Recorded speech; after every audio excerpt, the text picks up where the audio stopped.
मौलाना जरगिस अंसारी ने हम सभी सनातनियों के परम आराध्य भगवान श्री कृष्ण को लेकर के अति निंदनीय बयान दिया है।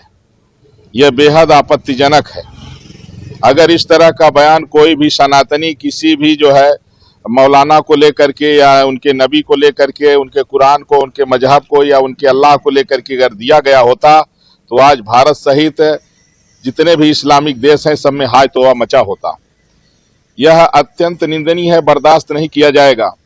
जिस तरह से भगवान श्री कृष्ण को लेकर के मौलाना जरगिस अंसारी ने कहा कि भगवान श्री कृष्ण मुसलमान थे और वो नमाज पढ़ते थे, इस पर मौलाना जरगिस अंसारी के ऊपर जो है राष्ट्रद्रोह का मुकदमा पंजीकृत होना चाहिए और उसको फांसी होनी चाहिए, नहीं तो हम संत समाज को आगे आना होगा। अगर ऐसा नहीं होता है तो मर्यादा पुरुषोत्तम भगवान श्री राम की पावन जन्मभूमि अयोध्या धाम से मैं तपस्वी छावनी पीठाधीश्वर जगत गुरु परमहंस आचार्य मैं घोषणा करता हूं कि मौलाना जरगिस अंसारी को जो जूता मारेगा प्रत्येक जूता पर 1 करोड़ रुपए दूंगा। जितने जूते मारो उतने करोड़ रुपए हमसे ले जाओ।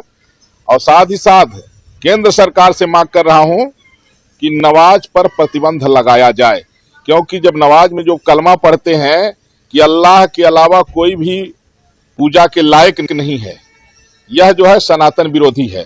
वैसे भी जो इस्लाम है, ईसाईयत है, ये विदेशी उपासना है।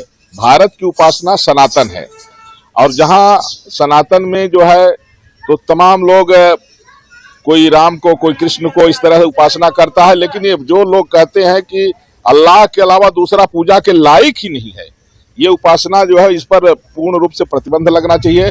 और यही कारण रहा कि देश का पार्टीशन हो गया। भाई पाकिस्तान, बांग्लादेश जो दिया गया भारत के सभी मुसलमानों के लिए दिया गया, वहां हिंदुओं की हिंसा हुई। बचे खुचे जो थोड़े बहुत है हिंदू बचे हैं वो धार्मिक प्रताड़ना के शिकार हैं।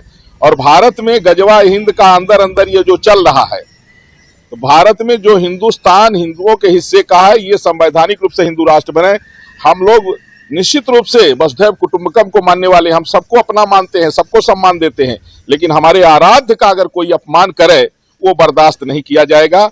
इसीलिए बाबा रामदेव हो चाहे बाबा बागेश्वर हो, ये सब लोग हिंदू राष्ट्र की जो मांग कर रहे हैं वो आज की आवश्यकता है, होना चाहिए और नमाज पर प्रतिबंध लगना चाहिए। ये भगवान कृष्ण को जो मौलाना कह रहे हैं ये बहुत निंदनीय है। ये मौलाना खुद हैं और ये जो है कृष्ण भगवान को जिस तरह से मौलाना करे, राम भक्त एकजुट होकर के उस मौलाना की धज्जी उड़ाएंगे।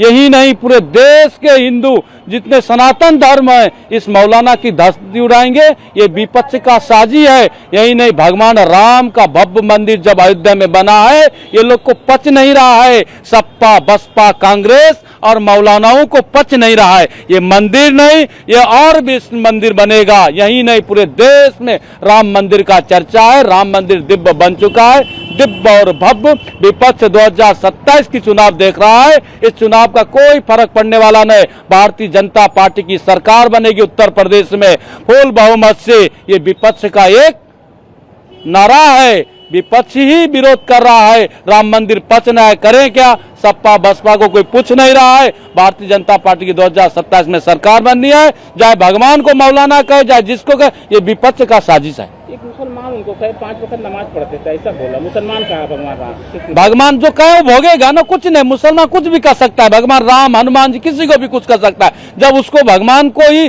देखने नहीं चाह रहा है, वो भगवान नहीं, वो मुसलमान है। मुसलमान है इसीलिए वो कह रहा है। मुसलमान क्यों कह रहा है? ये विपक्ष का साजिश है। विपक्ष ने सिखा दिया होगा ऐसे कहो। आपने से क्या कहेगा? मौलाना का औकात है बोलने का, उसकी हैसियत है अयोध्या में बोलने का। भगवान राम का भव्य मंदिर अयोध्या में बना हुआ है, क्या मस्जिद बना हुआ है? कभी मस्जिद था? अयोध्या में भगवान राम का भव्य मंदिर बना। एक पूरे देश में संदेश गया है। देश के प्रधानमंत्री नरेंद्र मोदी जी ने अयोध्या में भगवान राम का भव्य मंदिर बनाया हुआ। ये मौलाना का नहीं, ये विपक्ष का साजिश है, किसी का नहीं। ये विपक्ष का काम है, सपा और बसपा और कांग्रेस का ये कूटनीति है। ये जो है मौलाना कहना, ये कहना, विपक्ष को आरोप लगाना, देश के प्रधानमंत्री को आमा बोलना, मुख्यमंत्री को आमा बोलना, ये विपक्ष का